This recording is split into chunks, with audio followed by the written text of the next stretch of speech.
444 votos. E nós vamos agora a Brasília, porque a nossa repórter Berenice Leite conversou com o deputado Nicolas Ferreira, já repercutindo aí essa votação da Câmara dos Deputados. Vamos acompanhar. Bom, o resultado já saiu e, como previsto, Hugo Motta é eleito com a votação expressiva, né, mais de 400 votos. O que o senhor espera a partir de agora? O senhor que presidia a Comissão de Educação, e como é que fica agora o partido a partir dessa nova legislatura? Sim. Primeiro ponto, deixar bem claro que eu presidi a Comissão de Educação não por um acordo meu feito anterior, foi me oferecido à Comissão de Educação e, por fim, aceitei. O que aconteceu nesse momento agora aqui na Câmara é que houve um acordo entre o presidente Bolsonaro e Hugo Motta. Não sei qual a totalidade desse acordo que foi acordado, mas espero que dentro desse bolo, né, de negociações tenha anistia. Existem pessoas que estão presas injustamente e a justiça urge para essas pessoas. Espero que tenha também a defesa das nossas prerrogativas, afinal de contas, a gente sabe que Zambelli agora, né, cassada pelo Tribunal Regional Eleitoral de São Paulo, assim como também Deltan Dallagnol, enfim, diversos parlamentares que sofreram abusos de poder, e a gente sabe que precisa dar um basta nisso. E por fim, né, a redução da carga tributária, o meu vídeo do Pix demonstrou uma insatisfação generalizada com relação a um Estado grande e preguiçoso e que só quer gastar e só quer arrecadar ainda mais, principalmente dos mais pobres. Então, independente do que aconteça aqui, eu acredito que a gente precisa olhar para o Brasil. Naturalmente, eu votaria no Marcel Van Hatten, é um amigo, uma pessoa que luta e defende as nossas pautas com vigor. Anteriormente, inclusive, vários da direita já o acusaram de alguns deslizes, principalmente no governo Bolsonaro, mas é um cara que está ao nosso lado agora, é um cara, assim, que, como eu disse, né, é meu amigo, uma pessoa extremamente correta, porém, né, por conta desse acordo feito com o presidente Bolsonaro e Hugo Motta, republicanos, a gente tem o voto de confiança e, como eu disse, quem confia nunca erra, né, quem quebra a confiança que está errado. Então, realmente, eu espero que isso tudo aconteça para que a gente tenha uma Câmara mais forte, uma direita mais forte e um Brasil mais forte, se Deus quiser, em 2026, se Deus quiser, também com Bolsonaro presidente. E nessa segunda-feira está previsto a ser protocolado um pedido de impeachment contra o presidente Lula, né, com um número expressivo de assinaturas. O senhor acredita que Hugo Motta, diferente de Arthur Lira, pode pautar isso? Olha, não vou ser ingênuo, quem está no governo executivo agora é o presidente Lula. Obviamente ele tem um poder de uma máquina muito forte, então não quero gerar aqui falsas esperanças, expectativas na população brasileira. Eu acho que a pressão ela tem que vir externa. No impeachment da Dilma foi a mesma coisa. No começo não foi uma multidões, foram poucas pessoas na Paulista e isso foi tomando uma dimensão muito grande. A minha frase no final do meu vídeo ela é verdadeira. Se a gente não parar o Lula, o Lula vai parar o Brasil. Independente se você é de esquerda, de direita, de centro, o café tá caro para todo mundo. Não somente o café, mas o azeite virou artigo de luxo hoje no supermercado.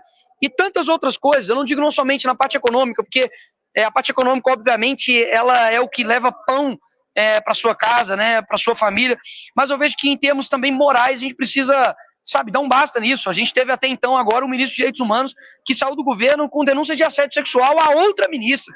Nós temos uma ministra das mulheres que não sabe definir o que é mulher. Nós temos uma ministra que nem sei de que é, a Aniele Franco, que o currículo dela é ser irmã da Marielle Franco. A gente tem uma ministra da Saúde, nada contra quem é sociólogo, pelo contrário, um conhecimento muito, muito profundo e que inclusive eu já estudei, mas ela é formada em sociologia, ela é ministra da Saúde. Está faltando insulina nos postos de saúde no nosso país pela primeira vez na história. Então eu vejo que teve mortes aí, praticamente recordes de dengue. Então a gente precisa olhar e falar, cara, não adianta tomar as mesmas decisões esperando resultados diferentes. A gente precisa mudar.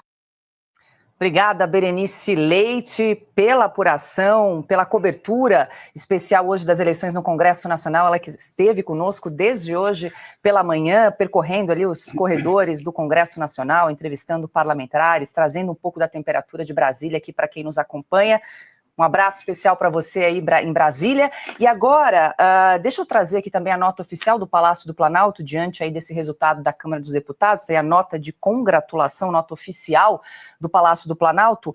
Parabenizo o deputado Hugo Motta pela sua eleição para a presidência da Câmara dos Deputados. Estou certo de que avançaremos ainda mais nessa parceria exitosa entre Executivo e Legislativo, para a construção de um Brasil cada vez mais desenvolvido e mais justo, com responsabilidade fiscal, social e ambiental. Um forte abraço, Luiz Inácio Lula da Silva. Essa nota foi emitida às 19h01, logo depois que saiu o resultado aí da presidência da Câmara. Piotr, a gente já se encaminha aqui para as considerações finais.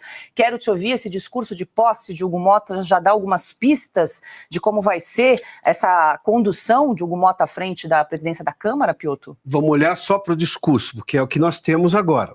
O que será a gestão dele, a gente tem que aguardar. Um discurso muito melhor do que se podia imaginar. Ele bate no governo e bate no STF, ele bate no consórcio. Vamos lá.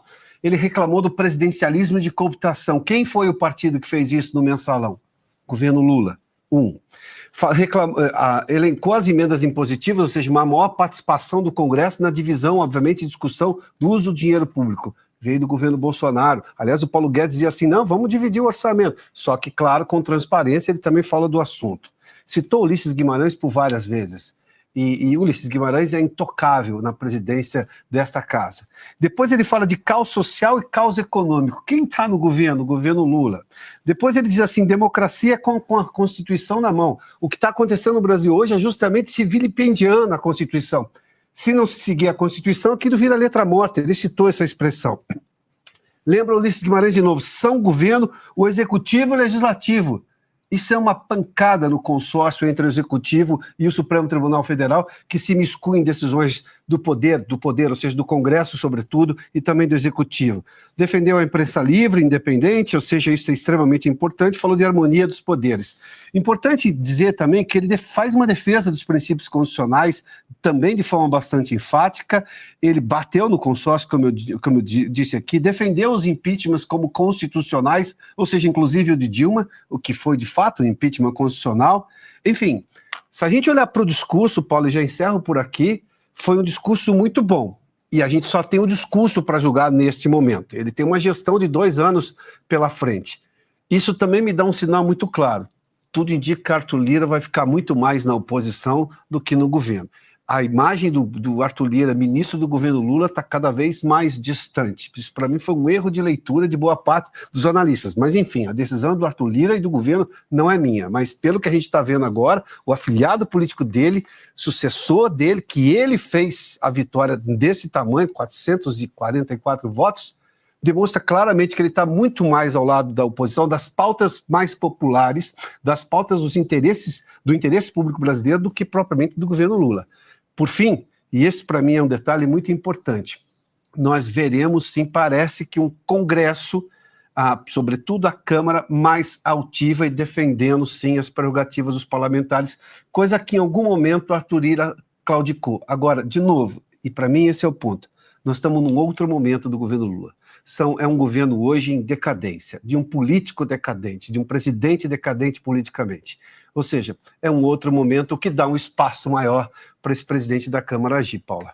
Perfeito, eu vou passar aqui para o Silvio também para as considerações finais, mas só para a gente trazer aqui para quem nos acompanha, enquanto o Piotr comentava, nós exibimos a definição também da mesa diretora, junto com a presidência da Câmara confirmada agora com o Hugo Mota, também só rapidamente trazer aqui os nomes que foram confirmados para a composição dessa mesa diretora. Então, Altineu Cortes, do PL do Rio de Janeiro, ficou com a primeira vice-presidência, Elmar Nascimento, do União Bahia, ficou com a segunda vice-presidência, Carlos Veras, do PT, primeiro secretário, Lula da Fonte, segundo secretário, delegada Catarina, terceira secretária, e Sérgio Souza ficou então com a quarta secretaria, está aí na tela, então, para quem nos acompanha, só a confirmação dos nomes. As 2 primeiras vice-presidências, no Senado e na Câmara agora. Perfeito, bem observado. O pragmatismo do acordo político. Pelo menos, nesse primeiro momento, parece presente, que... O Silvio falava disso, ele vai falar um pouco mais agora, mas é importante notar que política tem jogo e jogo tem que ser jogado, senão você está fora.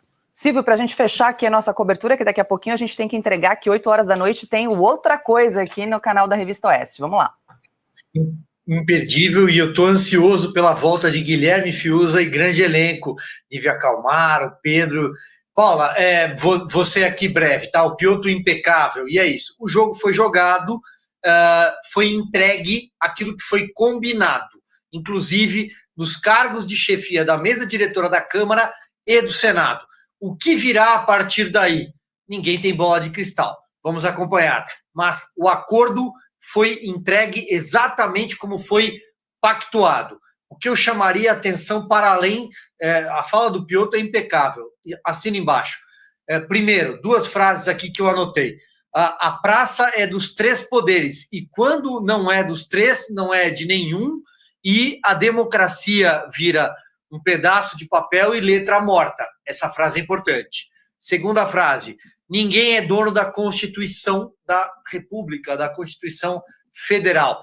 Essas frases são um recado claríssimo ao Supremo Tribunal Federal. Eu vejo, apesar da idade do novo presidente da Câmara, uma maturidade deste centrão que comanda a casa. Goste-se ou não dele, eles têm voto. Goste-se ou não, eles venceram. Eles entregaram 464 votos para Arthur Lira, 444 votos para Hugo Mota. Eles mandam na Câmara dos Deputados.